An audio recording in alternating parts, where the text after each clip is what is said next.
What's going on, guys? Ben from JK Gear and Gadgets, and welcome back to the channel. In the last video, we talked about the V8 swap video series that I'm about to start up, but we're waiting on a bunch of parts to come in, and we still have some time before we really kick that off. In this video, we're changing it up a little bit. We're gonna take a look at some performance upgrades. We're gonna test them out, see if they actually work, and if they're worth the money. I know a lot of you guys aren't exactly ready to dive into a V8 swap yet. You know, maybe it's in your future, and for now you're looking around at all these parts and saying, hey, mate, did these work? Do they not? We're gonna test them out in this video. So what do we have here?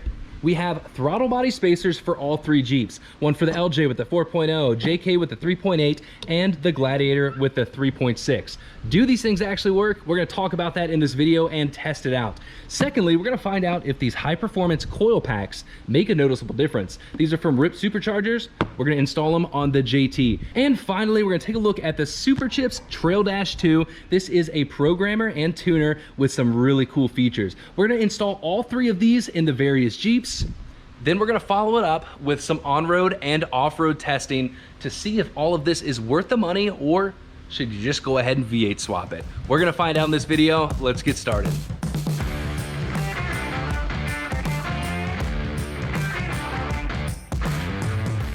So we're gonna start this video off with the cheapest of the three. I do wanna say that, you know, these are not like the top three performance bolt-on upgrades. I've done plenty of other videos on other bolt-on upgrades, such as, you know, cold air intakes, exhaust, all that stuff I've already covered on the channel. These are just three things that are really common, popular items that I've never really talked about on the channel before. So, throttle body spacers. Most of you guys know, I don't want to assume that, but for those of you that are gearheads or kind of know how an engine works, know that these really don't do exactly what they're claimed to do.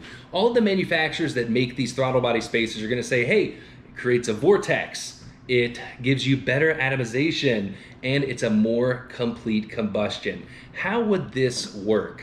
How does this actually do that? It really doesn't. I'm not gonna say these are a complete waste of money yet, because we do have to try them out. I have used these in the past, and we'll talk about that in a little bit. But the design of a throttle body spacer is exactly a throttle body spacer. So right here we have a throttle body. This goes on our intake, and this little butterfly valve opens and closes to let air into the engine. Now the throttle body spacer goes right on the back, and it just acts as a spacer. Now some spacers do have little you know, vortex cuts in there. It's just a piece of aluminum, and every brand will kind of do something different. Here we have one that does not have any helical cuts. It's just a piece of aluminum that spaces it out. So the idea of what the manufacturer's kind of playing in your head is that, hey, the air is gonna come in here, it's gonna spin around, it's gonna make more power, all of that good stuff. When in reality, it really does not help that much. When your engine is sucking in air, you know, your pistons are drawing in air, that's plenty of vacuum. You know, adding a little spinning to it isn't going to add more spinning than what's already in the intake manifold. So for that aspect, it's kind of cheesy. Now, what do these spinny guys do inside there? The number one thing you'll notice is they add noise, a little bit of extra sound from the intake, and we'll hear that once we test it out. So the first test subject is going to be the JK, which is the 3.8 engine. Does not put out too much horsepower. It's pretty much a dog. So we will see if this adds anything. Now, the one thing that these things are good for is adding a little bit of air volume to our intake manifold, or the plenum, which you'll notice more down at the low end torque. Right when you get on the throttle, there's technically a little more air that's already inside of our throttle body, ready to go into the engine. So right off the bat, we might notice a little bit higher throttle response, and it's definitely gonna sound better, but is that gonna equate to better fuel economy, more torque? Most likely not, but for 30 bucks, is it worth it? We're gonna see today. We're gonna install all three on the designated Jeep. So first things first, let's get this installed on the JK and then finish up the installs on all of the other Jeeps.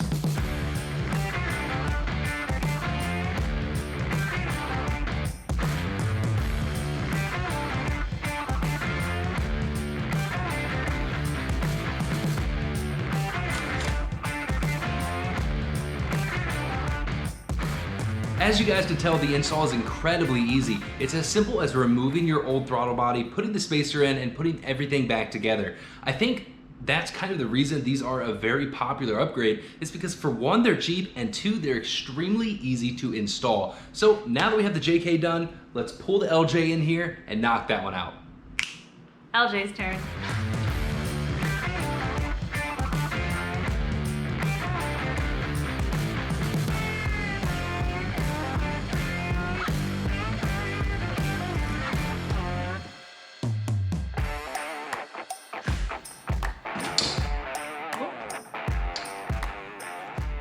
That's it. 5 minutes on a Friday night.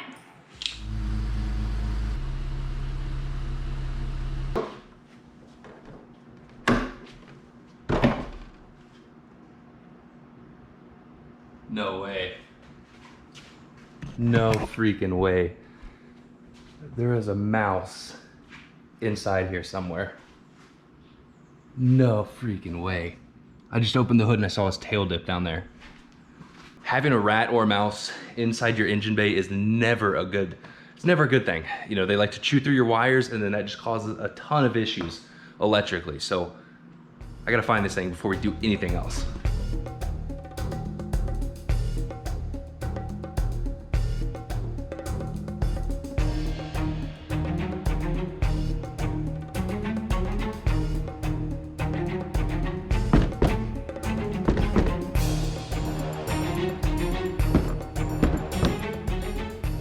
So it's time to install the throttle body spacer on the Gladiator, but when I popped the hood, I saw a big freaking rat. Cassie just got home. I wanna see what her reaction's gonna be. I haven't been able to find it, been looking all over. Hey, do we have any peppermint oil? Yes. We do? Yeah. Guess what I found in the engine of the Gladiator when I popped the hood? Peppermint oil, empty, what? A nice rat. You did not. Yes. So are you for real? Yeah. Yeah, we would probably got it here. Then like we've seen like. Yeah. Okay, after the So, hurricane, there's a dead rat on our porch. I popped the hood, the GoPro was over there, I'm so mad. And the rat was just sitting right here. Wait, alive? Yeah. Shut the up. Are you serious? Yeah. No, was it just like looking at you? Yeah, and then he and then he went bloop bloop. And we leave the tops on the Jeeps off. Oh my god. Okay. So peppermint oil is a good trick. You put a little jar of peppermint oil in there. They don't like the smell. There's also some electronic devices that make noises. Of course, you have mothballs, or we can just grab the 45 and you know, smoke this little rat. But what if it chews through wires and stuff? okay, yeah. So if you ever do think you have a rat, a mouse, or something inside your engine bay, you need to get it out ASAP. They like the smell of new wiring and they'll eat through it. And the next thing you know, the Jeep's at the dealership. It's usually not covered under warranty and you have a couple $1,000 bill because electrical stuff is not cheap. But with that being said, I looked for it, couldn't find it. We're gonna throw some peppermint oil in there, but for now, it's time to install the throttle body spacer on the Jeep Gladiator. This, I think, is the most cheesiest of them all. A throttle body spacer on a 3.6 does not make too much sense. Few reasons. Here we have the throttle body spacer. As you can see, it is a very, very tiny spacer. That's like a little over 1/4 inch. Secondly, once we open this up to install it, I want to point something out. We are effectively reducing the diameter of the throttle body. You'll see what I'm saying here in a minute. Let's tear this apart and get this installed and hopefully find the rat.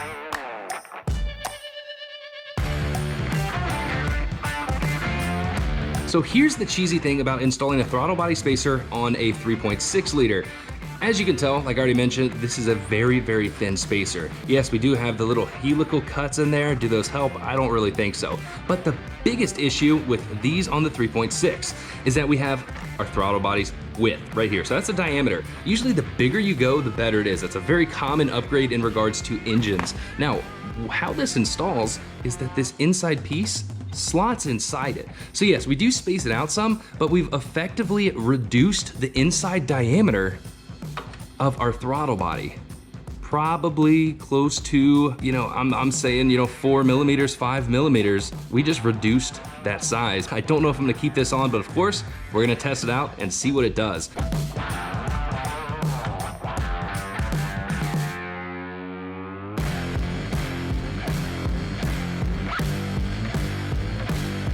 So we know that throttle body spacers are easy to install. We know that they are cheap, but let's find out if they make a difference. Let's hop in the Jeep and go for a test drive. Just driving around in the neighborhood, I do notice right off the bat, the throttle response is a little bit better. Right at that low end torque. That's all I've noticed so far. We're about to hit the road and we'll do some, we'll see how it does on the road.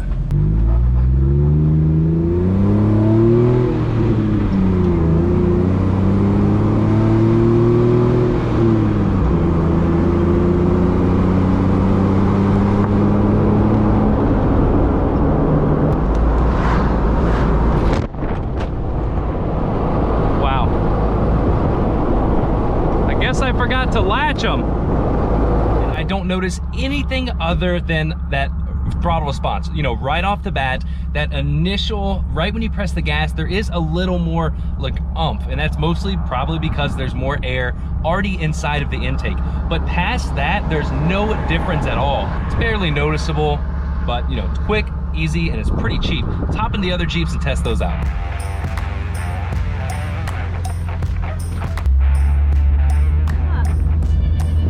I don't know, I want to get out of the neighborhood. Like,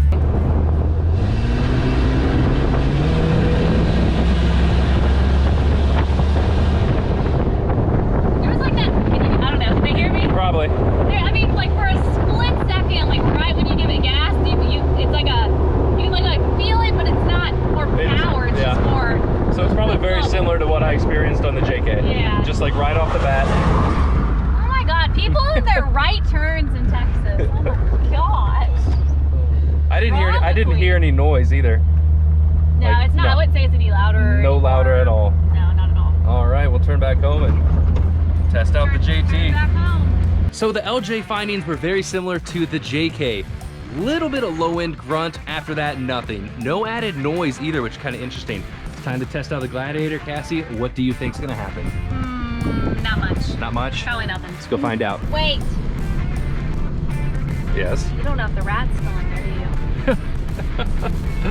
Oh, the first off-road trip, that rat is going to abandon ship. Guarantee it. That might be a cop. We'll let him go. Nah, not a cop. Nope, not a cop. All right. All right, so there's none of that. It doesn't feel anything different down low.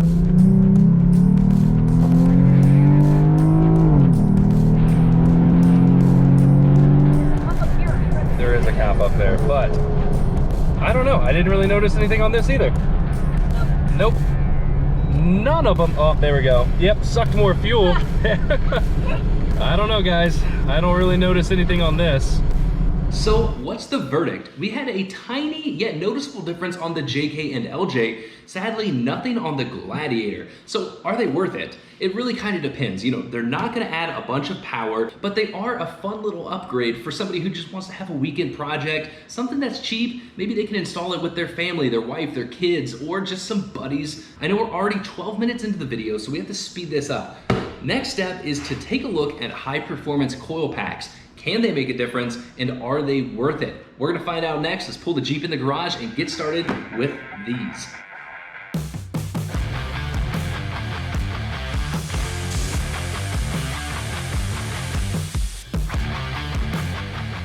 So I pulled the Gladiator inside the garage. In order to fit, I have to air down the tires. Rooftop tent sits a little too high. The reason I pulled it in the garage is not because this is a complicated install. Changing out coil packs is a pretty easy process, but on the newer Jeeps, getting access to those coil packs means we have to remove a lot of stuff. So I'd rather be working in the AC. Got the Jeep in here, let's get started. So let's take a look at what we have here. This is a set of high performance coil packs from Ripp Supercharger. You guys have probably heard of these people before, and you've probably seen these. Inside the box, we have step-by-step colored instructions with pictures. This is gonna come in handy. There's also a couple videos on YouTube already on how to install these, plus a few reviews. I've heard nothing but great things about these. So each cylinder has one of these. That's why we have 6 right here. And what this will do, you know, how is this upgraded from the factory? We are gonna find out. Apparently these are made of a higher quality material. It's made to a better standard. It's supposed to give us a lot more spark, burn that unused fuel, and Ripp Supercharger claims that this is gonna give us anywhere from 10 to 20 horsepower. All right, so we gained 10 horsepower at the rear wheel. That's with one mod. All we did was take out the coils that were there, put in our coils, and picked up 10 horsepower. Now these are right around $300 for the set. In the video description, I'll put a discount code, 12% off anything on rippsuperchargers.com. So we have our tools right here. We are ready to get started. Let's start ripping things out and get these installed.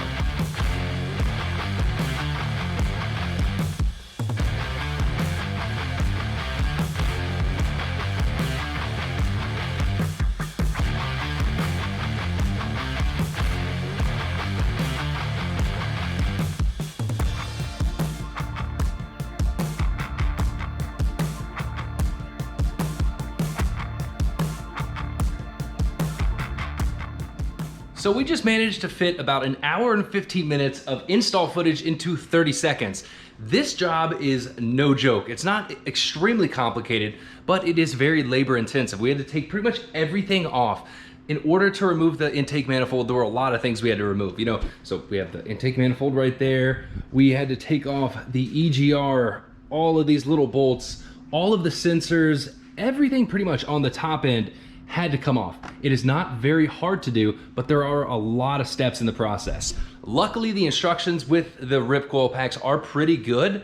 There's a few things that were a little bit difficult, like removing the actual plug for the coil pack. You know, you have to pop that white tab up and push down on it really, really hard. I was like, man, this thing's about to break. But yeah, you just push down on it really hard, pop it out. And overall, not too hard of an install. We still have to put everything back together, but that kind of leads into the next thing. I'm starting to think these things they have to work. If somebody would be able to leave a positive review, you know, after, I mean, this, all in all, it's gonna be about 3 hours of work. If I do 3 hours of work on my Jeep and I don't notice a difference, there's no way in hell I am going to leave a positive review. So I'm kind of hoping these things are gonna do pretty good. I've heard good things, and I can't see, you know, doing all this work just to get kind of an iffy outcome. So maybe there's hope here. We are going to find out. So the next step is putting everything back together. Look up your torque specs. Most of these bolts are pretty low, like 7 to 10 foot-pounds. You don't want to break any of these bolts off. You're gonna be going to the dealer. So let's wrap this project up so tomorrow morning we can hop in the Jeep and hit the road.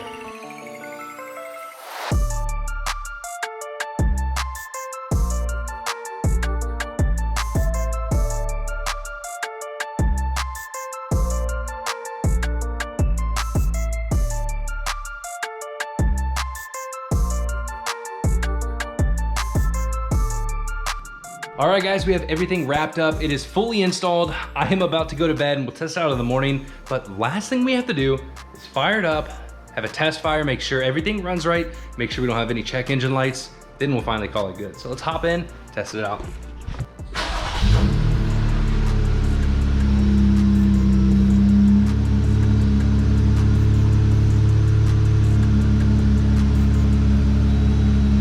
Yeah, it's probably normal. We disconnected the battery for a while.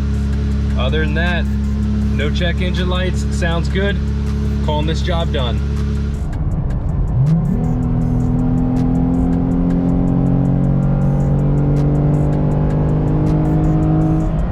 So it's time to test out these Ripp Supercharger coil packs. High performance coil packs, do they work?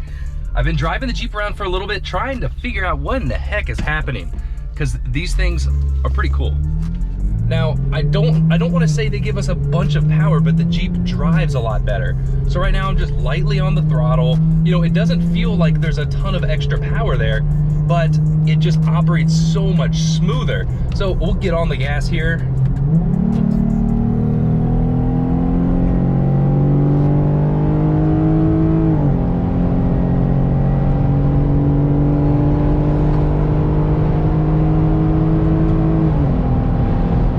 Windy. Hopefully you can hear me over some of the wind noise, but what I've noticed so far is that the Jeep feels stronger. You know, do I believe that it necessarily added, you know, 10 to 20 horsepower? I don't know about that. That might be a little over, you know, that's kind of on the very high side, to say the least. But what I've noticed is that the Jeep is holding the gears a lot better. For those of you with the 8-speed transmissions and the JLs and JTs, you've probably noticed that sometimes on the highway or even around town, it'll jump in and out of gears quite often. I've noticed that it stays in 8th gear a lot more. You know, you give it a little gas, it stays in that gear.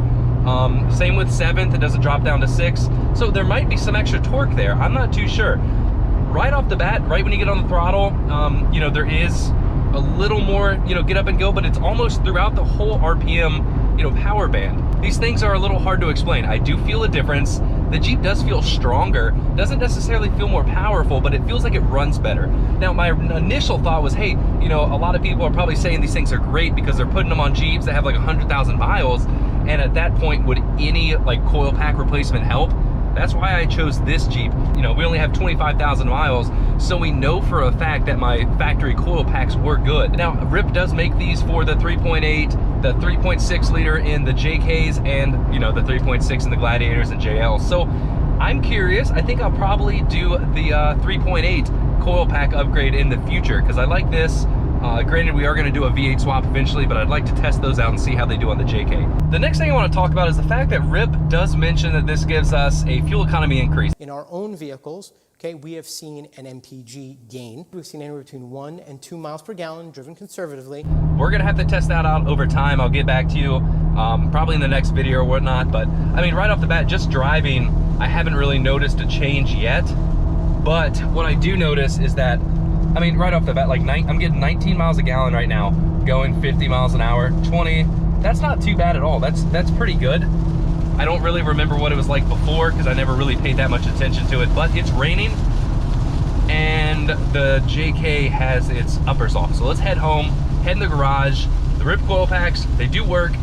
Once again, don't expect a ton of performance out of them, but overall, throughout the entire power band, the Jeep definitely does feel a little bit stronger. Last but not least, it's time to check this guy out. I've been asked a lot to do a review on tuners. You know, I've done programming videos before, you know, programmers, specifically the JScan app. It's a great app. It allows us to make a lot of changes to the Jeep and it's very budget friendly. But what about you guys that are looking for programming, monitoring, a little bit of like customization and a performance tune all in one? That's what this TrailDash 2 offers. We're gonna check it out, so let's take it out of the box, see what it comes with, and get it installed on the Jeep.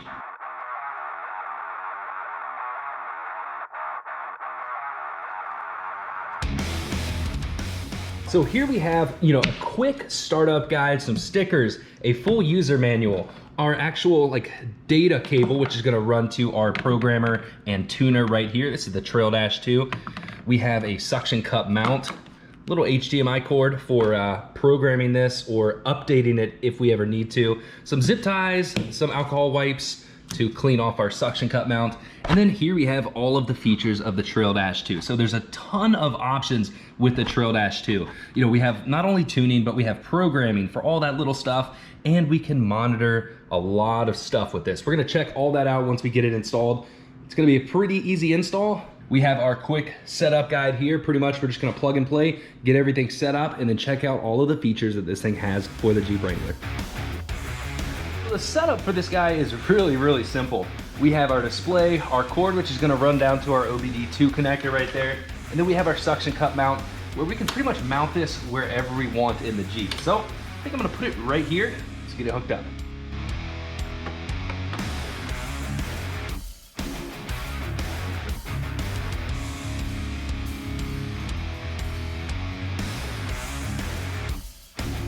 It is going through its little initial startup mode. Once everything loads up, we're gonna go through the steps. We're gonna check out some of the options this thing has. Now there's one cool thing to note is the fact that with this TrailDash 2, we can add an accessory camera to it. So on the back, there's a little port to add a backup camera, a front trail cam, really whatever you want. That way when you're off-roading, you can have a nice little display here with a camera. So on the radio, I actually have a rear view camera. It'd be really, really cool to put a front facing trail cam that goes up to the Superchips.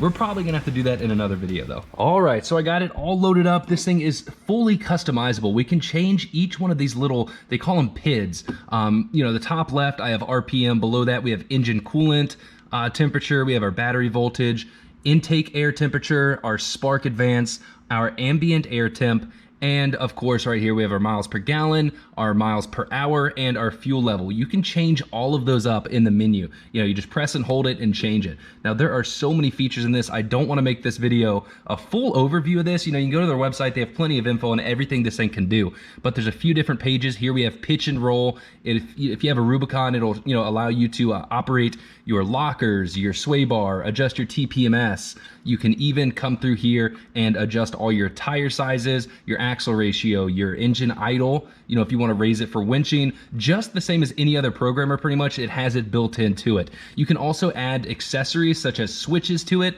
Superchips has all that info on their website.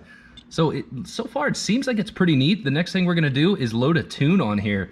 I'm gonna pull up the instruction manual to see how they recommend all that tune stuff. But here's another page. We have our performance settings. We can change our layout. You can do records, you can data log, performance test, diagnostics, mileage coach, maintenance manager, all of that stuff. This thing is loaded, but I am very curious to see how these tunes work. So we're gonna go for performance settings right here, and it opens up a few of the tunes. You know, we have a level 0, which is stock. We have a performance 93 octane, performance 91 octane, towing 87 octane, mileage, and crawl. I am curious what crawl tune's gonna do. We're gonna take the Jeep out in a little bit, take it off-road, play with some of these, but for now, I am going to load it on a 91 octane tune, which also means I need to go fill up with some gas. So I'm gonna go grab some gas, load the tune, and then we're gonna go out and test it. All right guys, so we just took it for a little spin with the level 2 91 octane tune, and I can say that I did notice a difference. I was actually a little bit surprised, because with this Jeep, with the 3.8 on 1 tons and 40s, in order to actually notice really anything like horsepower gains or torque, it would have to be at least like 15 to 20 horsepower before you even notice a difference by the time it got to the tires and, you know, pushing this Jeep down the road. So we're gonna play around with it a little bit more. I'm gonna go hit the road. And then we'll probably try out some different tunes, but there's so many different variables, different settings in this tuner that I don't think we can cover it in one video. We'll probably have to, you know, move it over to the next video, do some updates once I actually have some real time behind this. But I can say that it is very easy to use. I don't even know if the GoPro can pick it up right now, but it's a clear, very clear display. It's really cool having all these, like, you know, all this information right there at the tips of your fingers. So far, I'm impressed, but we're gonna play around with it a lot more and, you know, get a more in-depth review probably in a later video. Let's go hit the road again.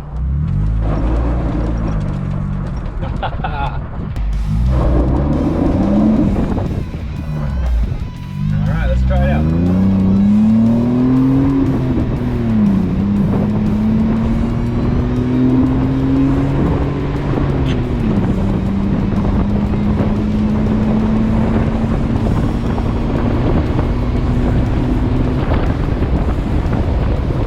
So the original plan was to finish up this video with a little off-road trip, showing all of these upgrades in action, kind of testing them off-road. I think we're gonna have to change it up and do that in a separate video. Not only for time reasons, this video is already pretty long, I do know that, but I'd like to get some more experience behind these upgrades and do kind of a secondary review. On the JT, I want Cassie to drive it with the coil packs, see what she thinks, and then on the JK, I need to mess around with these, the other tunes. You know, I put the 91 octane tune in, but there's a lot of other stuff that I'd like to mess around with this and do like a secondary update review. So stay tuned for that.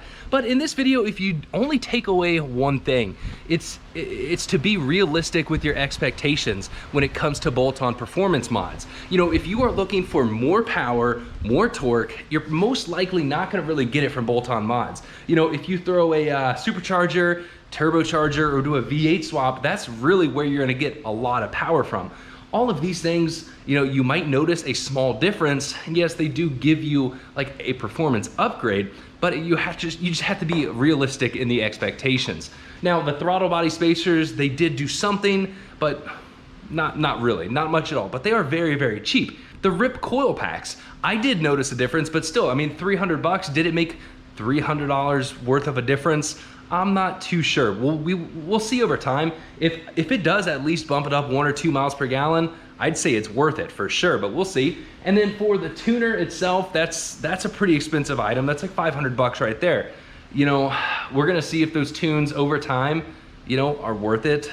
Right off the bat, I did notice a difference.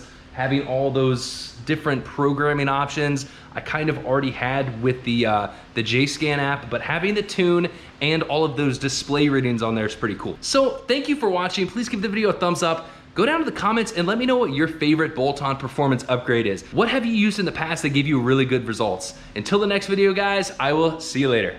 Peace.